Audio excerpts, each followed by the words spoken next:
നമ്മൾ ലാസ്റ്റ് ക്ലാസ്സിൽ ഒരു സിസ്റ്റം ഓഫ് ലീനിയർ ഇക്വേഷൻ്റെ സൊല്യൂഷൻ സ്പേസിൻ്റെ ബേസിസും അതുപോലെ തന്നെ ഡയമെൻഷനും കണ്ടുപിടിക്കുന്നത് എങ്ങനെയാണെന്ന് പഠിച്ചിട്ടുണ്ടായിരുന്നു.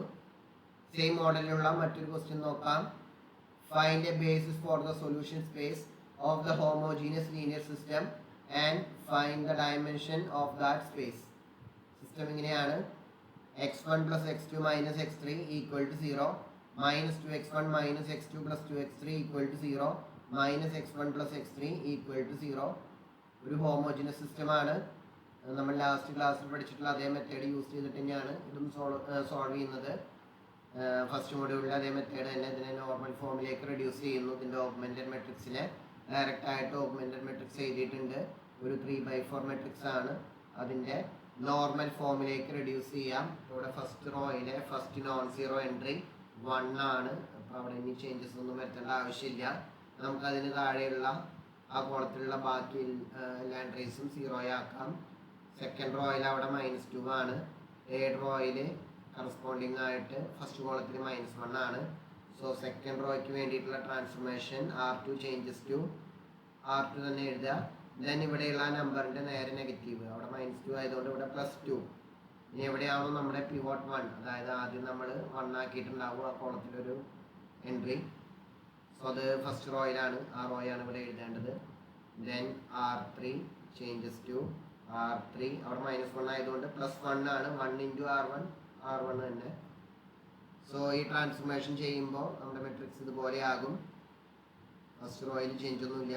1 1 -1 0 0 1 0 0 0 1 0 0. ഇനി നമുക്ക് അടുത്തത് സെക്കൻഡ് റോയിലെ ആദ്യത്തെ നോൺ സീറോ എൻട്രി 1 ആക്കാണ് വേണ്ടത്. ഇവിടെ ഓൾറെഡി സെക്കൻഡ് റോയിലെ non zero entry first non zero entry 1 തന്നെയാണ്. സോ നമുക്ക് ആ സ്റ്റെപ്പ് ഇനി വേണ്ട. ഇനി ആ കോളത്തിലുള്ള, അതായത് സെക്കൻഡ് കോളത്തിലുള്ള ബാക്കി എല്ലാ എൻട്രീസും 0 ആക്കാണ് വേണ്ടത്. ഇവിടെ 1 ഉണ്ട്, ഫസ്റ്റ് റോയിലും 1 ഉണ്ട്, സെക്കൻഡ് റോയിലും 1 ഉണ്ട്. സോ അതിനു വേണ്ടി ഫസ്റ്റ് റോയിൽ ചേഞ്ച് വരുത്തുന്നു. R1 ചേഞ്ചസ് ടു R1, അവിടെ 1 ആണ്. സോ -1 ഇൻറ്റു നമ്മുടെ പിവോട്ട് 1 ഇപ്പോൾ സെക്കൻഡ് റോയിലാണ്. -1 into R2, so -R2. Same തന്നെ ഇവിടെയും R3 സിമിലർ ആയിട്ട് R3 changes to R3 -R2. ഈ ട്രാൻസ്ഫോർമേഷൻ ചെയ്യുമ്പോൾ നമ്മുടെ സിസ്റ്റം ഇതുപോലെ റെഡ്യൂസ് ആവും. 1 0 -1 0 1 -1 0 0 0 0 0 0. സോ ലാസ്റ്റ് റോയിലെ ഫുൾ എൻട്രീസും 0 ആയിട്ട് വരും. അപ്പോൾ അങ്ങനെയാണെങ്കിൽ നമ്മുടെ ഓഗ്മെൻറ്റഡ് മെട്രിക്സിൻ്റെ റാങ്ക് 2 ആണ്. റാങ്ക് ഓഫ് AB അത് തന്നെയാണ് റാങ്ക് ഓഫ് എ. സെയിം തന്നെ എന്നുള്ളത് ഇതിലെ ഇതാണ് എ എന്നുള്ള മെട്രിക്സ്. ലാസ്റ്റ് കോളം റിമൂവ് ചെയ്ത് കഴിഞ്ഞാൽ കിട്ടുന്ന മെട്രിക്സ് രണ്ടും 2 ആണ്. ഇനി നമ്മുടെ number of unknowns x1 x2 x3 3 unknowns ഉണ്ട്. Less than number of unknowns. അപ്പോൾ നമുക്ക് റാങ്ക് 2ഉം ലെസ് ദാൻ 3 ആണ്. സോ 3 - 2 വാരിയബിൾസിനെ, അതായത് 1 വാരിയബിളിനെ നമ്മൾ ആർബിട്രറി കോൺസ്റ്റൻറ്റ് അസൈൻ ചെയ്ത് കൊടുക്കണം. നമുക്ക് ആദ്യം ഇതിനെ മെട്രിക്സ് ഫോർമാറ്റിലേക്ക് കൺവേർട്ട്, നമ്മുടെ സിസ്റ്റം ഓഫ് ഇക്വേഷൻ്റെ ഫോർമാറ്റിലേക്ക് കൺവേർട്ട് ചെയ്യാം. ഇത് നോർമൽ വയ്ക്കുക. 1 0 -1 0 1 0 0 0 0 into x1 x2 x3 equals 0 0 0.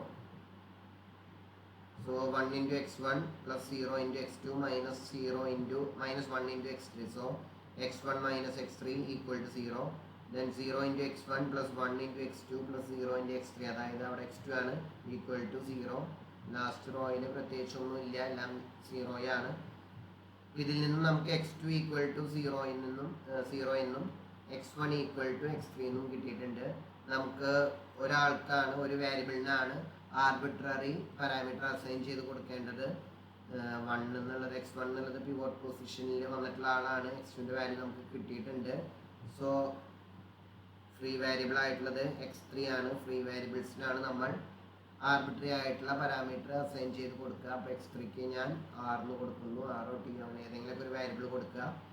So x1 equal to x3 ആയതുകൊണ്ട് x1ഉം നമുക്ക് r എന്ന് തന്നെ കിട്ടും.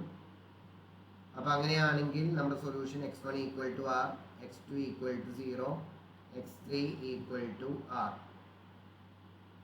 അതിനെ R3 വെക്ടറായിട്ട് ചേഞ്ച് ചെയ്യുമ്പോൾ r, 0, ഓർഡർ ട്രിപ്പിൾ ഇങ്ങനെ വരും. ഇതിനെ r × 1 0 1.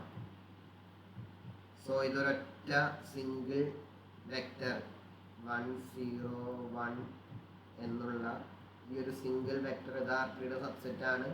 ഇതാണ് നമ്മുടെ സൊല്യൂഷൻ സ്പേസിനെ സ്പാൻ ചെയ്യുന്നത്. ഒരു സിംഗിൾ വെക്ടർ യൂസ് ചെയ്തിട്ട് നമുക്ക് സൊല്യൂഷൻ സ്പേസിനെ സ്പാൻ ചെയ്യാൻ സാധിക്കും. ഒറ്റ വെക്ടർ ആയതുകൊണ്ട് അത് ലീനിയർലി ഇൻഡിപെൻഡൻ്റ് ആണ്. സീറോ വെക്ടർ അല്ലാത്തതുകൊണ്ട് അത് ലീനിയർലി ഇൻഡിപെൻഡൻറ്റും ആണ്. സോ ഇതാണ് സൊല്യൂഷൻ സ്പേസിൻ്റെ ബേസിസ്. ഡയമെൻഷൻ 1 ആണ്. അപ്പോൾ ഇത് രണ്ടുമാണ് നമ്മളോട് കണ്ടുപിടിക്കാൻ പറഞ്ഞിട്ടുള്ളത്.